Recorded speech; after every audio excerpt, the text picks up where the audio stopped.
Hello po sa inyong lahat. So, update po ng aking My Invisalign journey, day 12. So, medyo sensitive pa rin sila. Hindi sila masakit, hindi ko maintindihan ano yung feeling na to. Parang sumisik pa sila, hindi masakit eh. Parang siguro nag-a-adjust na sila. So, ganun yung feeling hanggang ngayon.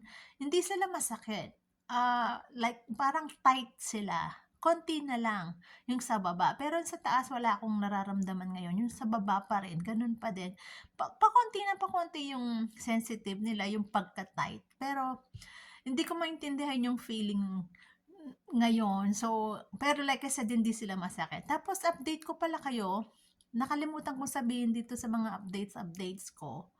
Yung sa paggabi, okay naman sila, hindi sila masakit. So, mag 2 weeks na sila, day 12. So, 2 days na lang magpapalit na ako ng trays. 2 days na lang magpapalit na ako. Ipapakita ko sa inyo kung ano yung mga ah, ah, nangyari sa mga trays na to. Kung may na-damage ba sila, kung ayan. I-update ko kayo ng day 13. So, ganun lang. Tapos yung pagbabalik sa mga trays after toothbrush, dental floss, mouthwash, pag binabalik mo yung mga trays, okay na. Hindi na masakit. Okay na. Like I said, 2 weeks siguro talagang wala na. So, day 12, okay na. Parang normal na. So, yung second day 2 lang talaga yung pinakamasakit.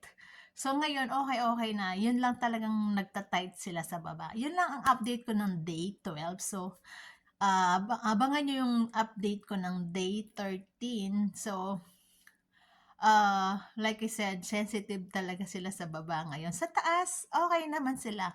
Tapos yung pagmuya ko, medyo hindi ko alam sa Tagalog, nangingilo ba yung na, hindi pa rin talaga normal yung pagkagat. Meron pa rin talagang pagka-sensitive or hindi ko ma-explain kung ano yon. So, yung magpapa-Invisalign, malalaman nyo kung ano ibig sabihin.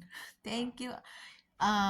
Update ko kayo ng day 13. Thank you po. Okay, let's clean my Invisalign trays. This cleaning crystals. Get 3. So they have instruction here.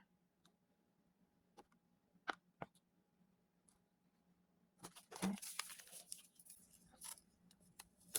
100 ml water.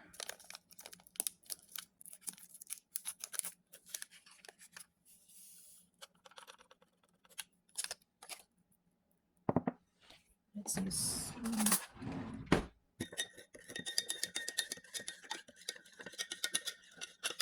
after 1 week I clean this crystal, cleaning crystal after 7 days. So I rinse my trays already. So let's soak it 15 minutes. Oh goodness.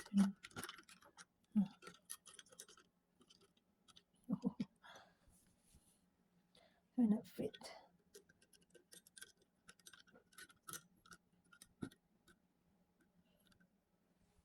There you go. Thank you.